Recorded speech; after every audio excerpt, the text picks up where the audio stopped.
Question आज का है विच of the following angle has spherical axis. 4 angle आप लोग को गिवन है, आप लोग को बताना है इनमें से कौन सा एंगल आप लोग का स्पेरिकल एक्सिस को रिप्रेजेंट करता है। तो देखो सबसे पहले हमारे दिमाग में आता है सर ये बता दीजिए कि स्पेरिकल एक्सिस होता क्या है, ठीक है।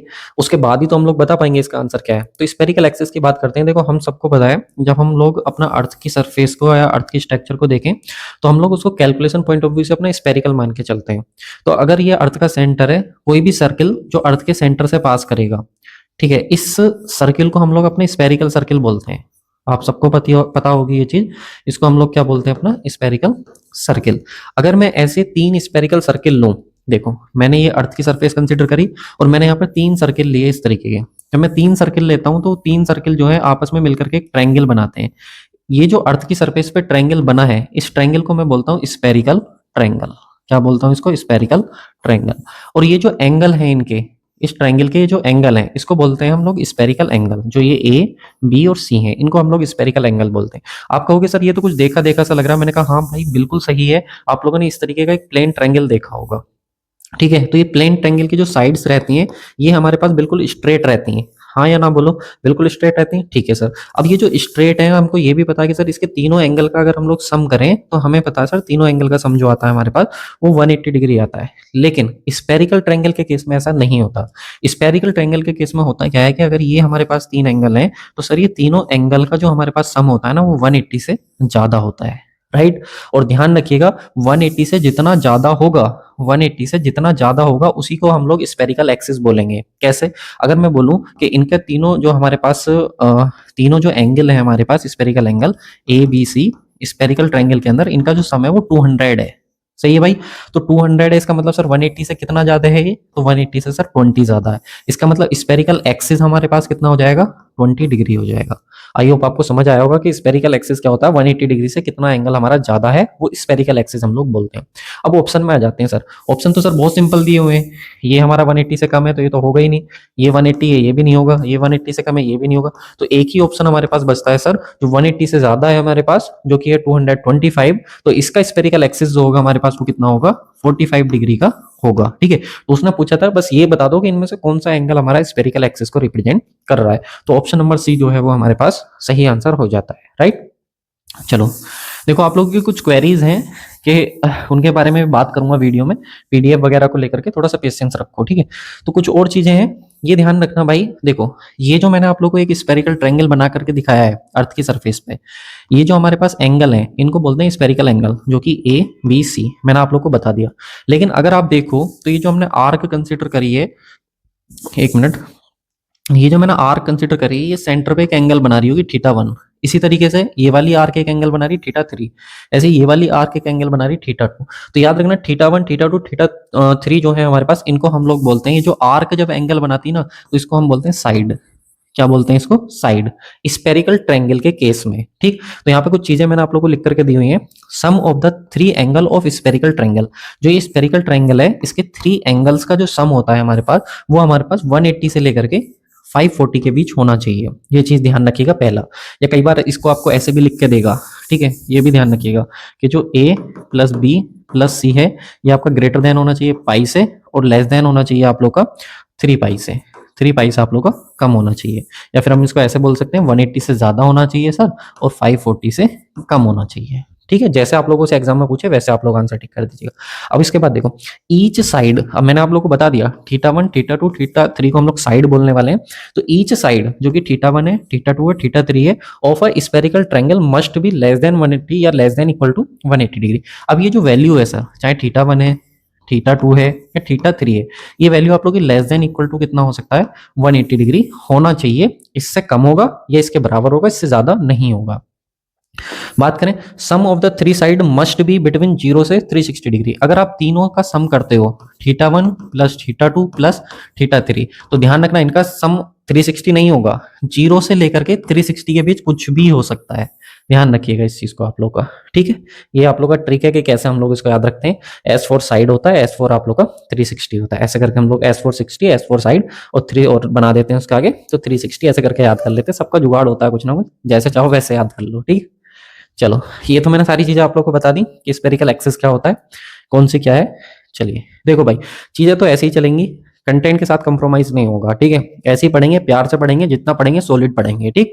चलो नेक्स्ट क्वेश्चन आ जाओ। क्वेश्चन में बोल रहा है हमारे पास, the basic principle of surveying needs to be followed for accurately locating the points on. यानी कि हमारे पास बोल रहा है कि जो हम लोग अपना यूज करते हैं प्रिंसिपल ऑफ सर्विंग। आप प्रिंसिपल ऑफ सर्विंग की बात करें सबसे पहले, तो हमारे पास सर दो प्रिंसिपल होते हैं सर्विंग के। पहला प्रिंसिपल क्या बोलता है? पहला प्रिंसिपल बोलता है कि अगर आपके पास कॉम्प्लेक्स सा एरिया है तो आप उसको सिंपल सिंपल पार्ट्स में ब्रेक डाउन कर लो और फिर इजीली उसकी स्टडी कर लो। सेकंड प्रिंसिपल क्या बोलता है? सेकंड प्रिंसिपल बोलता है सर अगर हमारे पास दो पॉइंट हैं तो उन दो पॉइंट की हेल्प से आप लोग थ्री पॉइंट्स को, थर्ड पॉइंट को लोकेट कर सकते हो। अगर ये ए है, ये बी है, इनकी लोकेशन पता है तो इनकी हेल्प से आप सी को इजीली जो है वो लोकेट कर सकते हो। तो उसने हमसे इसी के बारे में बात कर रहा है कि हमें लोकेट करनी, किसी की पोजीशन को एक्यूरेटली लोकेट करना है तो हम उससे कहाँ पे लोकेट करेंगे। तो सिंपल सी बात है भाई, ये जो हम लोग पढ़ते हैं वो किसके लिए पढ़ते हैं? अपना अर्थ सरफेस के लिए तो पढ़ते हैं। तो करेक्ट आंसर हो जाएगा इसका ऑप्शन नंबर ए, ठीक है। अर्थ सरफेस के लिए हमारे पास ये वैलिड होता है। दो प्रिंसिपल होते हैं, दोनों ही हमारे पास अर्थ सरफेस के लिए वैलिड होते हैं, ठीक। चलिए इसके बाद नेक्स्ट आता है हमारे पास। नेक्स्ट क्वेश्चन है, विच of the following survey is conducting for work requiring high precision. यानी कि हमारे पास कुछ ये सर्वे दिए हुए हैं, हमें पता है प्लेन टेबल सर्वे होता है सर, कंपास सर्वे होता है, चेन सर्वे होता है, जियोडेटिक सर्वे होता है। इनमें से कह रहा है कि किसमें हाई प्रिसीजन की रिक्वायरमेंट होती है, किस सर्वे में हम लोग ज्यादा एक्यूरेसी का ध्यान रखते हैं, ये आपको बताना है। तो प्लेन टेबल में सिंपल सी बात है सर, प्लेन टेबल का यूज करते हैं। चैन में हम लोग लीनियर मेजरमेंट के लिए करते हैं, कंपास को हम लोग एंगुलर मेजरमेंट के लिए करते हैं।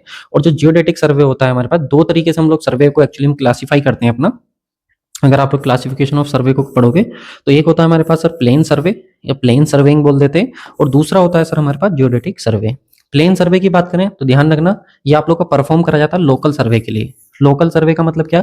अगर कोई भी एरिया आपका 250 किलोमीटर स्क्वायर से कम है तो वहां पर आप लोग जो है अपना वो प्लेन सर्वे को फॉलो करते हो। कैसी कैसी जगह पर? जैसे कि आप लोग का ब्रिज हो गया या कोई डैम हो गया, ऐसे कोई भी अगर आप इंजीनियरिंग प्रोजेक्ट बना रहे हो तो वहां पर आप लोग अपना प्लेन सर्वे को यूज करते हो। ध्यान रखना है लेस एक्यूरेट होता है, ठीक है। इसके साथ आता है जियोडेटिक सर्वे। जियोडेटिक सर्वे में क्या करते हैं हम लोग? एक्चुअली में जो अर्थ की एक्चुअल सरफेस है, अर्थ की एक्चुअल सरफेस कैसी है? कर्ड। तो उस कर्ड सरफेस को हम लोग कंसीडर करते हैं अपना। और जब एरिया हमारा 195.5 किलोमीटर स्क्वायर से ज्यादा हो तो हम लोग अपना परफॉर्म करते हैं जियोडेटिक सर्वे को। ध्यान रखना, इसमें हम लोग क्या कर पाते हैं? एक्यूरेटली अपना इसको कर पाते हैं, ज्यादा एक्यूरेट होता है एज कंपेयर टू आप लोग का प्लेन सर्वे। तो हमारा जो जियोडेटिक सर्वे होगा यही ज्यादा एक्यूरेट होता है। तो प्रिसीजन वर्क के लिए हम लोग अपना जियोडेटिक सर्वे को परफॉर्म करेंगे। बाकी के जो तीन सर्वे हैं वो आप लोग के इंस्ट्रूमेंट बेस्ड हैं, ठीक। चलो तो यहाँ पे देख सकते हो आप लोग जियोडेटिक सर्वे के बारे में क्या लिख के दिया हुआ है इन्होंने। In this survey shape of earth is considered while taking the measurement. यानी कि जो एक्चुअल शेप है हमारी अर्थ की उसको कर्ड सरफेस को हम लोग कंसिडर करके करते हैं। नेक्स्ट पॉइंट बोल रहा this type of survey being carried out for high degree of precision. जहाँ पे हमें हाई डिग्री ऑफ प्रिसीजन चाहिए होता है वहां पे हम लोग इसको परफॉर्म करते हैं और अडोप्ट करते हैं लार्ज एरिया के लिए। किसके लिए? लार्ज एरिया के लिए। और अभी मैंने आप लोगों को बताया था कि अगर स्मॉल एरिया होगा तो उसके लिए क्या करेंगे सर? तो उसके लिए प्लेन सर्वे को हम लोग करेंगे, ठीक। चलिए ध्यान रखिएगा, जितनी भी लाइंस होती हैं उन सबको हम लोग कैसा कंसिडर करते हैं? इसमें जियोडेटिक सर्वे में कर्ड लाइन कंसिडर करते हैं, ठीक। चलो नेक्स्ट आ जाओ। नेक्स्ट क्वेश्चन हमारे पास है, the earliest survey were made in the connection with. जो हमारा अर्लीस्ट सर्वे होता था, अर्लीस्ट सर्वे का मतलब जो सबसे पहले सर्वे हमारे करे जाते थे, उनका कनेक्शन इनमें से किससे है? रेलवे से है, लैंड सर्वे से है, या फिर माइन सर्वे से है, या फिर इरिगेशन स्कीम से है। इनमें सोच के देखो सबसे पुराना सर्वे कौन सा रहा होगा। तो यहाँ पर अगर हम लोग बात करें अर्लीस्ट सर्वे की, जो पुराने टाइम पे सर्वे होते थे, तो उसमें सबसे पहले जो सर्वे करा गया वो करा गया बाउंड्रीज ऑफ कंट्रीज को लेकर के, कि भाई सब कंट्रीज थी, अलग अलग कंट्रीज, सब कंट्रीज ने अपनी अपनी बाउंड्री को डिसाइड करा होगा। तो उसके लिए कोई सर्वे तो करा होगा ना कि कौन सी कंट्री का एरिया कितना रहना है, इंडिया का एरिया कितना रहना है, पाकिस्तान का कितना है, बांग्लादेश का कितना। तो वो जो एरिया के लिए जो करा गया था सबसे पहले सर्वे, वो हमारा, या फिर बोले लैंड के लिए या किसी कंट्री के लिए जो सर्वे करा गया था, वो आप लोग का अर्लीस्ट या फिर ओल्डेस्ट सर्वे था, ठीक है। तो वो आप लोग का कौन सा हो जाएगा? तो लैंड सर्वे का करेक्ट आंसर हो जाएगा कि सबसे पहले टाइम पर जो सर्वे करा गया था हमारा वो लैंड के लिए किया गया था, ठीक है। लैंड के लिए कह दो, कंट्री के लिए कह दो, या उसकी बाउंड्रीज के लिए बोल दो, राइट। चलिए मोस्ट सिंपल है, ज्यादा कुछ है नहीं। तो यहाँ पे लिख के भी दिया इन्होंने, the art of surveying and map drawing, ठीक है। अगर हम लोग बात करें सर्वे के लिए या फिर मैप ड्रॉ करने के लिए, दो अलग अलग चीजें हैं। तो हम लोग क्या करते हैं अपना, जो सबसे पुराने टाइम पे अगर हम लोग बात करें जिसकी प्रैक्टिस करी गई थी, जो यूज करा गया था, since the cultural evolution of Mankind. तो उस समय से जब कल्चरल ऑफ एवोल्यूशन हुआ था, अलग अलग टाइप की जो कल्चरल एक्टिविटी हुई थी या अलग अलग टाइप के जो लोग थे, उसी समय से जो है आप लोग का मैप ड्रॉइंग के लिए, सर्वेइंग के लिए आप लोग का पुराने टाइम से लैंड के लिए ही सर्वे किया जाता था, ठीक है। तो यही चीज इन्होंने यहाँ पे लिख के दी हुई है। बाउंड्रीज के लिए। चलो नेक्स्ट क्वेश्चन आता, क्वेश्चन नंबर 15, इसकी बात करते हैं। The primary object of surveying is, जो प्राइमरी ऑब्जेक्ट है हमारा सर्वेइंग का वो क्या है? मेजरमेंट ऑफ एंगल है, लेवलिंग है, फिक्सिंग बाउंड्रीज है, या प्रिपरेशन ऑफ प्लान और मैप है? जो सर्वे आप लोग कर रहे हो, आपका जो सर्वे करने का मेन ऑब्जेक्ट क्या होता है? आप कहीं पे सर्वे करने के लिए गए तो आपके दिमाग में क्या होगा? तो भाई उसके लिए बहुत सारी चीजें हो सकती है ना, अलग अलग चीजों के लिए सर्वे किया जा सकता है। तो क्या क्या ऑब्जेक्ट्स हमारे हो सकते हैं उसके बारे में बात करेंगे। सबसे पहले हम लोग बात करें अपना सर्वेइंग की, इसके सर सर्वेइंग क्या होता है? तो सर्वेइंग का मतलब होता है अगर ये मेरे पास अर्थ की सरफेस है, ठीक है, तो अर्थ की सरफेस के ऊपर कोई पॉइंट हो या अर्थ के सरफेस के नीचे कोई पॉइंट हो, तो इसको लोकेट करना अपना प्लान और मैप पे, ये हमारा सर्वेइंग की सर्वेइंग हम लोग अपना इसको बोलते हैं एक्चुअली में, कि अर्थ के रेस्पेक्ट में कोई भी पॉइंट जो है आप लोग का वो कहाँ पर है, ऊपर है, नीचे है, लोकेशन को रिप्रेजेंट करना, ये आप लोग का सर्वेइंग के अंदर आता है सिविल इंजीनियरिंग में, ठीक है, ध्यान रखिएगा। अब ये जो हमारे पास जो हमने देखा कि कोई भी पॉइंट अर्थ की सरफेस के ऊपर है या नीचे है, अब इसको रिप्रेजेंट करना पड़ेगा। तो इसको रिप्रेजेंट करने के लिए हम लोग क्या करते हैं, अपना representation of horizontal points actually में हम लोग बात करें, अर्थ की सरफेस पे एक पॉइंट यहाँ है कि यहाँ, तो जो हॉरिजॉन्टल पॉइंट्स हैं इनकी जो रिप्रेजेंटेशन होती है या तो वो प्लान के थ्रू होती है या फिर मैप के थ्रू होती है। अब सर प्लान और मैप क्या है? तो अगर स्मॉल एरिया है तो उसके लिए प्लान बनाते हैं, और अगर सर लार्ज एरिया है तो उसके लिए हम लोग अपना मैप प्रिपेयर करते हैं, ठीक है। और क्या सर, स्मॉल एरिया में क्या आएगा? अब अगर भाई कोई हाउस है तो उसके लिए आप सिंपल सा प्लान बना लोगे। आपने प्लान मतलब समझ रहे हो ना, उसका टॉप व्यू, साइड व्यू, इस तरीके से जो हम लोग देखते हैं। या फिर कोई रूम है तो उसका हम लोग प्लान बना लेंगे, और इसको हम लोग अपना कैसे बनाते हैं? लार्ज स्केल पे। ध्यान रखिएगा भाई, इसको हम लोग किस पे बनाते हैं? अपना लार्ज स्केल पे। यही क्वेश्चन आप लोगों से पूछा जाएगा। कैसे याद रखते हैं सर? प्लान में एल आ रहा है, L4 हो जाएगा हमारे पास लार्ज स्केल। इस तरीके से हम लोग अपना इजीली इसको याद रख लेंगे। इसके बाद यहाँ पर हमारे पास मैप है, तो मैंने बताया लार्ज एरिया के लिए होता है। लार्ज एरिया में क्या भाई, कोई कंट्री है, अब कोई कंट्री छोटी मोटी तो होगी नहीं ना, कुछ काफी बड़ा एरिया होगा उसका, तो कोई कंट्री है या फिर पूरा कोई कॉन्टिनेंट है या फिर पूरे वर्ल्ड का अगर हमको सर्वे करना है तो उसके लिए हम लोग अपना मैप प्रिपेयर करते हैं। और ये हमारा कैसे होता है सर? स्मॉल स्केल पे करा जाता है, ठीक है। अब यहाँ पे मैंने दो स्केल लिखी है, जरा इनको नोटिस करना। दो स्केल लिखी है मैंने, एक स्केल लिखी है 1 सेंटीमीटर इक्वल टू 2 मीटर, और एक स्केल लिखी है मैंने 1 centimetre is equal to 100 kilometre. अब अगर हम देखें इनमें से कौन सी सर लार्ज स्केल है, कौन सी स्मॉल स्केल है, तो कैसे पता करेंगे?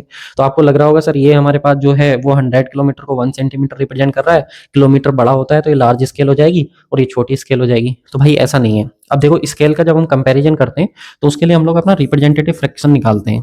इसमें क्या होता है? रिप्रेजेंटेटिव फ्रैक्शन सेम रहता है जो हमारे पास स्केल होती है, जो हमारे पास रहता है map distance upon ground distance. क्या रहता है?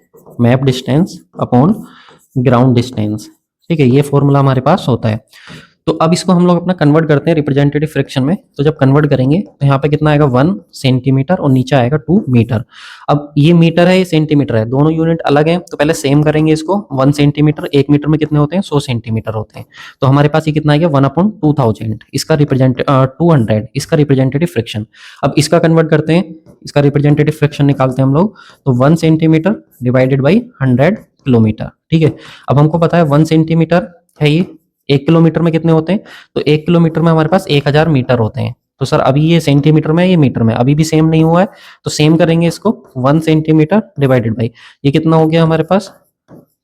10,000 हमारे पास ये हो गया, और 1 मीटर में कितने होते हैं? 100 सेंटीमीटर। तो ये हमारे पास हो गया। अब इन दोनों को आप लोग कंपेयर करोगे, कौन सा बड़ा होगा, कौन सा छोटा होगा। तो हमें पता है सर, अगर ये न्यूमरेटर है, डिनोमिनेटर है, इसका डिनोमिनेटर बड़ा है तो ये हमारे पास छोटा होगा। इसका न्यूमरेटर, इसका डिनोमिनेटर कम है तो इसका रिप्रेजेंटेटिव फ्रैक्शन क्या आएगा? ज्यादा आएगा। तो याद रखना, जो रिप्रेजेंटेटिव फ्रैक्शन होता है यही हमारा स्केल के डायरेक्टली प्रोपोर्शनल होता है, ठीक। अब रिप्रेजेंटेटिव फ्रैक्शन ज्यादा तो स्केल भी क्या होगी? ज्यादा होगी। इसका मतलब इसकी स्केल क्या होगी? ज्यादा होगी पहले वाली। लेकिन ये चीज ध्यान रखिएगा कि हम लोग प्लान और मैप पे क्या करते हैं? अपना हॉरिजॉन्टल प्रोजेक्शन अपना ड्रॉ करते हैं किसी भी एरिया का, ठीक। प्लान और मैप जो प्रिपेयर करते हैं उस पे। चलो नेक्स्ट क्वेश्चन आ जाता है हमारे पास। अ प्लान और मैप रिप्रेजेंट, एक प्लान और मैप जो होता है वो क्या रिप्रेजेंट करता है? वो क्या रिप्रेजेंट करता है sir? Area on horizontal plane. तो बिल्कुल सही बात है, पहला ही इसका आंसर हो जाएगा। जो अभी मैंने बताया, प्लान और मैप जो आपका प्रिपेयर करा जाता है वो हॉरिजॉन्टल प्लेन पे आप लोग का प्रिपेयर करा जाता है। बाकी ये स्केल का मैं आपको बता ही चुका हूँ क्या होती है sir, map distance upon ground distance. अगर किसी की ग्राउंड डिस्टेंस ज्यादा है, मतलब जो आपके पास डिनोमिनेटर है वो ज्यादा है, तो ये जो स्केल होगी वो कम होगी। और स्केल रिप्रेजेंटेटिव फ्रैक्शन के आपका डायरेक्टली प्रोपोर्शनल होता है, स्केल कम तो रिप्रेजेंटेटिव डिफ्रेक्शन भी हमारा कम होगा। ठीक, कितने टाइप की स्केल होती हैं सर, ये भी पता होना चाहिए हम लोगों को। लास्ट क्लास में हमने वर्नियर स्केल का क्वेश्चन करा था। वर्नियर स्केल होती है, ग्राफिकल स्केल होती है और न्यूमेरिकल होती है। ग्राफिकल स्केल पे एक क्वेश्चन बहुत ज्यादा बनता है जब आप लोग की जो है जो प्लान होता है या बोले मैप होता है वो आप लोग का श्रिंक कर जाता है। इस पे एक न्यूमेरिकल लेके आऊंगा, एग्जामिनर का फेवरेट क्वेश्चन होता है। जब जो आप लोग का मैप आपका कहीं भी भीग गया, आपने मैप प्रिपेयर करा था, भीग गया, उसके बाद क्या होता है वो सिकुड़ जाता है। तो सिकुड़ने के बाद एक्चुअल जो लाइन होती है उससे वो डिस्टर्ब हो जाता है। तो उस पर बेस्ड क्वेश्चन पूछता है एग्जामिनर, बहुत क्वेश्चन पूछता है, तो उसकी बात करेंगे हम लोग। चलो नेक्स्ट क्वेश्चन है हमारे पास, अ कैडेस्ट्रियल मैप शोज द। जो कैडेस्ट्रियल मैप होता है वो आप लोग का क्या शो करता है, तो याद रखना, मैंने आपको पहले ही बताया, जो कैडेस्ट्रियल सर्वे होता है आप लोग का वो रिलेटेड होता है किससे। कैडेस्ट्रियल सर्वे आप लोग का रिलेटेड होता है लैंड से, या कोई भी बाउंड्री है, कोई भी लैंड है, उसकी जो बाउंड्री से रिलेटेड जो सर्वे होता है वो कैडेस्ट्रियल सर्वे होता है। अब हम क्यों करते हैं, तो सिंपल सी बात है, अगर ये सर हमारे पास बाउंड्री है, तो अगर हमें ये कोई भी हमारे पास बाउंड्री मतलब कोई भी समझो कि कोई भी एक एरिया है, इस A1 एरिया को मुझे क्या करना है, किसी दूसरे ओनर को बेचना है। तो अगर मुझे मान लो मैं किसी को अपना कोई जो है एक एरिया, कोई भी लैंड है वो बेच रहा हूँ, तो सिंपल सी बात है, जो खरीदेगा वो वही नब्बा के लेगा, उसको नाप तोल करेगा उसकी कितना एरिया है। तो जब हम किसी भी एरिया की नाप तोल करते हैं बाउंड्री की कि कितना एरिया है, तो आप लोग का एक्चुअली में कैडेस्ट्रियल मैप उसको हम लोग बोलते हैं, कैडेस्ट्रियल सर्वे हम लोग उसको बोलते हैं। ठीक है, कब करा जाता है, जब कोई भी एक ओनर जो है अपनी प्रॉपर्टी को किसी दूसरे ओनर को जो है वो ट्रांसफर करता है, तो उस समय हम लोग अपना करते हैं। किससे रिलेटेड होता है सर, ये रिलेटेड होता है हमारा बाउंड्री से, कोई भी प्रॉपर्टी है उसकी बाउंड्री से रिलेटेड होता है। स्केल याद रखना चाहो तो 1:1000 से लेकर के 1:5000 की हम लोग इसमें स्केल लेते हैं। हाइड्रोग्राफिक सर्वे फिर से बता रहा हूँ, पहले भी बता रखा है, वाटर बॉडीज से रिलेटेड होता है, लाइक रिवर हो गई, लेक हो गई, इन सब से रिलेटेड होता है। और जो एस्ट्रोनॉमिकल सर्वे होता है वो हमारी जो स्पेस में जो प्रेजेंट बॉडी है, जैसे सन है या फिर मून है या अर्थ है, तो इनकी एक दूसरे के रेस्पेक्ट में पोजीशन पता करना, लैटिट्यूड लॉन्गिट्यूड पता करना, तो वो सब हमारा किसके अंदर आता है, वो सब हमारा एस्ट्रोनॉमिकल सर्वे के अंदर आता है। जियोलॉजिकल सर्वे में, जियोलॉजिकल, जियो मतलब होता है अर्थ, ठीक है, तो जो अर्थ के स्ट्रेटा है उनके बारे में जानना, अर्थ के अलग अलग डिफरेंट स्ट्रेटा के बारे में, सरफेस के बारे में जानना, वो हमारा किस में आता है आप लोग का, वो आता है जियोलॉजिकल सर्वे में। और कोई भी लैंड है उसकी सरफेस पे जो फीचर्स हैं, किसी एरिया के अंदर जो फीचर्स हैं, कोई पेड़ है, कोई बिल्डिंग बनी हुई है, या फिर कोई भी किसी ने कुछ लगाया हुआ है, कोई ठेला टपरी वगैरह कुछ भी लगाया हुआ है, अगर वो सब जानना है उस टोपोग्राफी के बारे में, उस एरिया के बारे में, तो वो आप लोग का टोपोग्राफिक सर्वे के अंदर आता है। ठीक, ध्यान रखिएगा। तो इसका करेक्ट आंसर क्या हो जाएगा कि सर जो कैडेस्ट्रियल सर्वे होता है हमारा वो boundaries of field, plots, house and other properties से हमारा रिलेटेड होता है। ठीक, चलिए अभी देखो 2022 में 2021 में पूछा गया क्वेश्चन है, लेटेस्ट ही है, बाकी मैंने आप लोगों को बता ही दिया कैडेस्ट्रियल सर्वे आप लोगों का किस लिए होता है। नेक्स्ट क्वेश्चन है, 1 furlong is equal to, 1 furlong किसके इक्वल होता है। तो लास्ट वीडियो में मैंने इस पे क्वेश्चन कराया था आप लोगों को कि सर 10 गंटर चेन जो होती हैं वो आपकी 1 फरलोंग के इक्वल होती हैं। एक सेकंड दीजिएगा, हाँ 10 गंटर चेन जो होती है वो 10 गंटर चेन जो होती है वो 1 फरलोंग के इक्वल होती है। तो 1 फरलोंग किसके इक्वल हो जाएगा, 10 गंटर चेन के। ठीक है, ध्यान रखिएगा।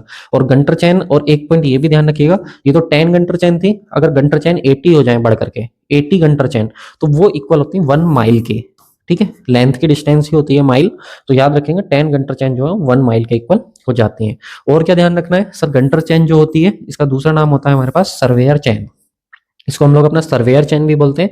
और इसकी जो लेंथ होती है सर वो कितनी होती है, 66 फीट की होती है, और इसके अंदर जो लिंक होती है वो कितनी होती है, 100 होती है। आपको सर ये भी पूछेगा क्या एग्जामिनर, जब आप पीवाईक्यू बनाते रहोगे ना तो आपको पता लगेगा कि भाई ये भी पूछा हुआ है। ठीक है, बस यही थोड़ा सा फायदा होगा, मैंने इतने प्रैक्टिस कर रखे हैं तो आपको बताता रहूंगा कि ये चीज पूछी हुई है या नहीं पूछी हुई। ठीक है, वैसे तो मोस्टली मैं वही चीजें लाता हूँ जो पूछता है एग्जामिनर, मोस्टली क्या सारी चीजें ऐसी होती हैं। बाकी और सर 4 टाइप्स की टोटल हमारे पास चैन होती है। कौन कौन सी चैन होती है सर, मैट्रिक चैन जो 20 मीटर 30 मीटर की होती है, इंजीनियर चैन जो कि 100 फीट की होती है, गंटर चैन जो कि 66 फीट की होती है, रिवेन्यू चैन जो कि हमारे पास 33 फीट की होती है। यही आपको ध्यान रखना है। इसके बाद देखो भाई थोड़ा सा इसके बारे में भी जानकारी ले लो, अगर आपको कंप्लीट थ्योरी करनी है मेरे साथ जुड़ करके तो आप कॉन्सेप्ट कोर्स को एनरोल कर सकते हो। इसमें आप लोगों को 13 से 14 सब्जेक्ट जो है वो आप लोगों को अपने देखने मिल जाएंगे सिविल इंजीनियरिंग के। ठीक है, यहाँ तक कि मैंने इसमें अर्थक्वेक भी कराया हुआ है, ऑटोकैड भी कराया हुआ, आप लोगों का सीपीएम पल्ट भी कराया हुआ है। मेजर सब्जेक्ट तो है ही, उससे अलग बता रहा हूँ। अगर आपको रिवीजन करना है, आपको ट्रिक्स पढ़नी है और लंबे टाइम तक अगर आपके मार्क्स कम आते हैं या फिर सिली मिस्टेक्स हो जाती हैं अगर एग्जाम में जब आप टेस्ट लगाते हो, तो आप एक बार इस कोर्स को जरूर विजिट कीजिएगा। डेमो अवेलेबल, आराम से देखो, अगर कंटेंट में दम लगे तभी आप इनरोल होइएगा, अदरवाइज कोई दिक्कत नहीं है। और अगर आपको यूथ फिंगरप्रिंट अपनी करनी है ठीक है, जो अभी मैं करा रहा हूँ। बाकी SSC JE, RRB JE, GATE, ESC और 4-5 बुकों के पीडीएफ करने हैं, या फिर जो यूपीपीएससी की जो बुक थी आपकी ए वाली वो करनी है, तो वो सब मैंने आप लोगों को सुदर्शन बैच में कराई हुई है। अभी मैं इसमें आपकी यूथ फिंगरप्रिंट जो बुक है वो मैं सोल्व करा रहा हूँ, ठीक है। तो इस सब के लिए आपको कुछ नहीं करना है, बस सिंपल सा है, आपको वीआईपी सिविल गुरु का जो है वो एप्लीकेशन डाउनलोड कर लेना है, जो कि आप लोग को देखने को मिल जाएगा प्ले स्टोर पे, और इस नंबर पे भी आप लोग मुझसे कॉन्टैक्ट कर सकते हो अगर आपको कोई प्रॉब्लम आती है तो, ठीक। चलिए नेक्स्ट क्वेश्चन पर जाते हैं। नेक्स्ट क्वेश्चन है हमारे पास, which of the following indicates the objectives of road survey. जो हम लोग रोड सर्वे अगर आप कर रहे हो तो उसके क्या ऑब्जेक्टिव्स होते हैं, क्या पर्पज होता है जब आप किसी रोड पे सर्वे करने के लिए जाते हो तो। उसकी स्पेसिफिक ग्रेविटी देखनी होती है? नहीं भाई। डेंसिटी देखनी होती है? नहीं। पेमेंट डिजाइन के लिए, पेमेंट डिजाइन के लिए अगर हम देखेंगे तो वहाँ पर सोइल सबग्रेड को चेक करेंगे, ठीक है, सोइल के लिए टेस्ट करने वाले हैं, राइट। अगर हम लोग बात करें लेआउट, तो ये बात बिल्कुल सही है, अगर रोड का हमको लेआउट निकालना है तो उसके लिए हम लोग अपना रोड का सर्वे करेंगे, ठीक।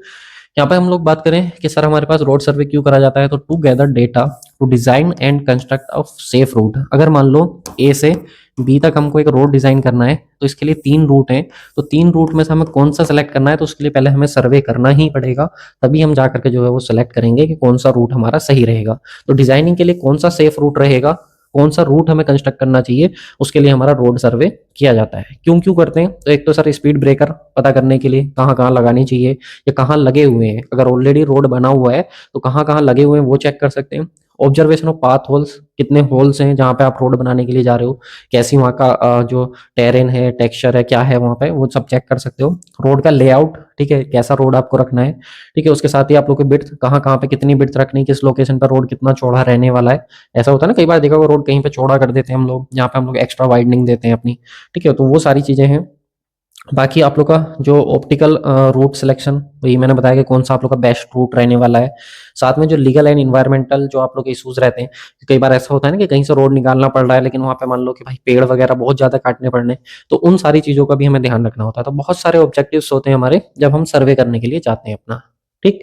चलिए नेक्स्ट है हमारे पास, township survey is also known as. जो टाउनशिप सर्वे होता है उसको हम और किस नाम से जानते हैं, तो कांग्रेशनल टाउनशिप, भाई नाम में ही आ रहा तो यही होगा, ठीक है।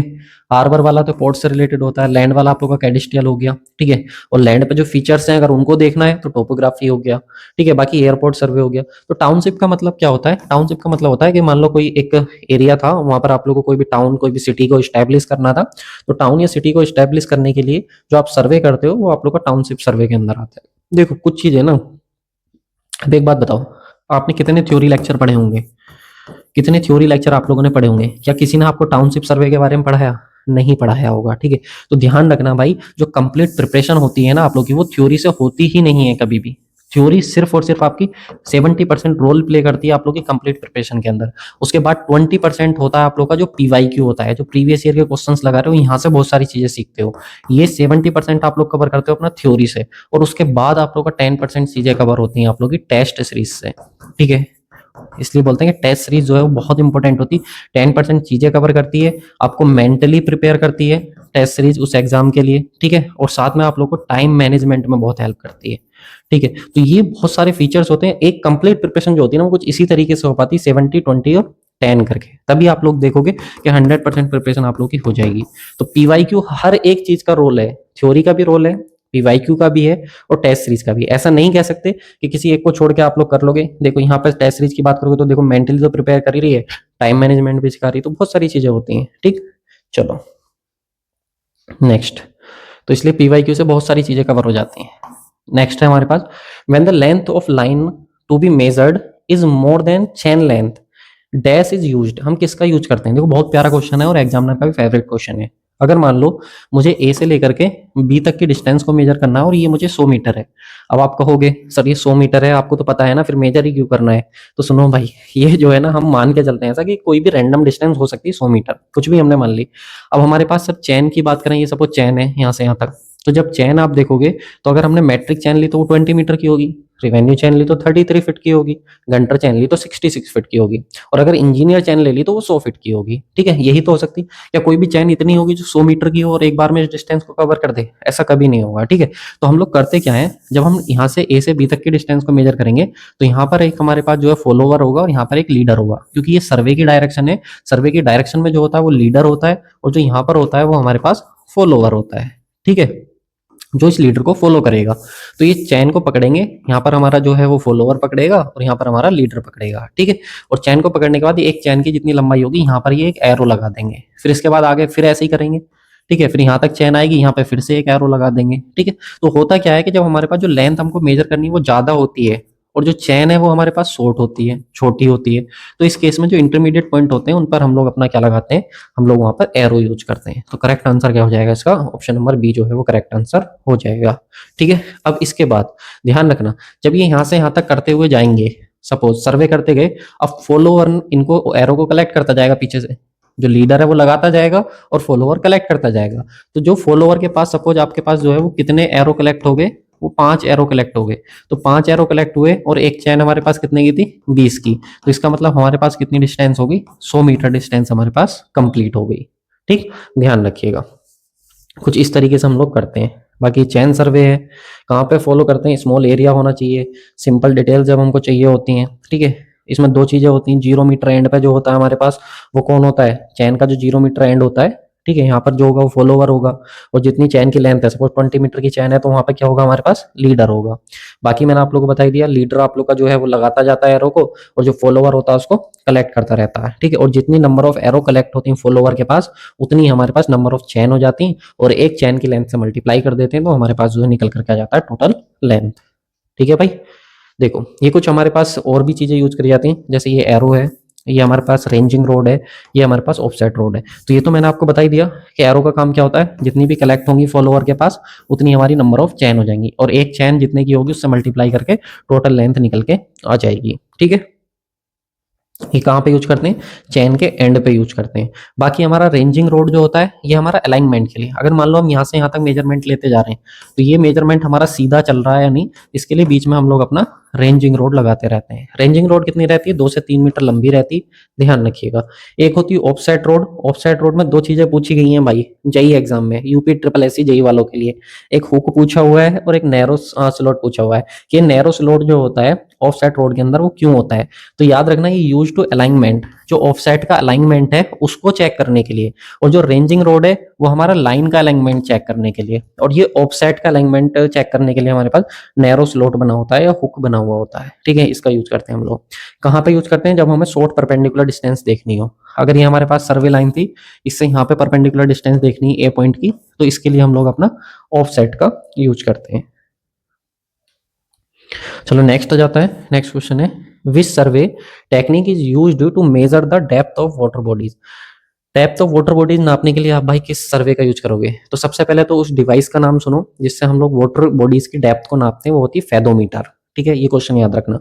दूसरा, हमें पता है सर वाटर बॉडीज से रिलेटेड जो सर्वे होता है हमारा वो हाइड्रोग्राफिक सर्वे होता है, अब तक आपने बहुत बार बता दिया है तो बस ये तो हम आराम से कर लेंगे, ठीक।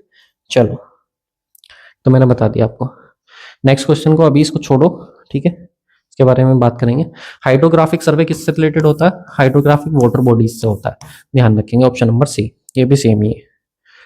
नंबर ऑफ क्वेश्चन भी तो कवर करने हैं ना, है ना। आपका टाइम भी तो भाई उसकी भी तो कदर करनी है ना, वो भी तो वैल्यूएबल है।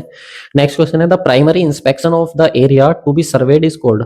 जो हम सबसे पहले इंस्पेक्शन करते हैं किसी भी एरिया का उसको हम लोग क्या बोलते हैं। तो देखो जब हम सर्वे करने के लिए जाते हैं तो सबसे पहले तो हम लोग अपना मेंटली प्रिपेयर होते हैं, हम ये देखते हैं कि हमारा सर्वे का पर्पज क्या है, हमको करना क्या है, ठीक है। भाई बनाना था आपको डैम, करने चले गए सर्वे रोड का, कोई लॉजिक है, कोई नहीं है ना। तो सबसे पहले तो आपका पर्पज क्लियर होना चाहिए कि आप किस रोड के लिए कर रहे हो या किसी प्रॉपर्टी के लिए कर रहे हो।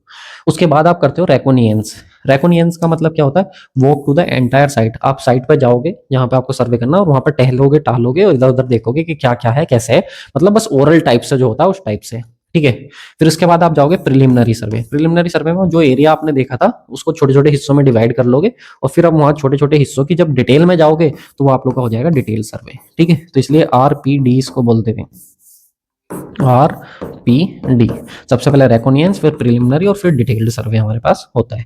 तो इसका करेक्ट आंसर क्या हो जाएगा, ऑप्शन नंबर बी जो है वो करेक्ट आंसर हो जाएगा, ठीक है। ठीक है? बाकी भाई ये कोर्स ज़रूर विज़िट कर लेना। बहुत मेहनत लगती है सच में पढ़ाने में। आपको लगता होगा लेकिन आपका सपोर्ट बहुत मैटर करता है। अगर आप एक भी वीडियो को शेयर करोगे, देखो इतनी मेहनत से वीडियो बनती है, अगर आप सब लोग भी एक-एक जगह भी शेयर कर दोगे ना सिविल इंजीनियरिंग के ग्रुप में, तो बहुत हेल्प हो जाएगी भाई। तो प्लीज़ यार शेयर कर दिया करो। बाकी इन सब के लिए आप लोग वीआईपी सिविल ग्रुप एप्लीकेशन ज़रूर डाउनलोड कर लेना। क्वेश्चंस इतने ही थे आज की वीडियो में। Thank you so much for watching this video. अपना भाई समझ के सपोर्ट करो यार, तभी अच्छा लगता है। मेहनत भी करता हूँ आप लोग के लिए, अगर आप लोग सपोर्ट करोगे तो मज़ा आ जाएगा, ठीक है? Thank you so much for watching this video.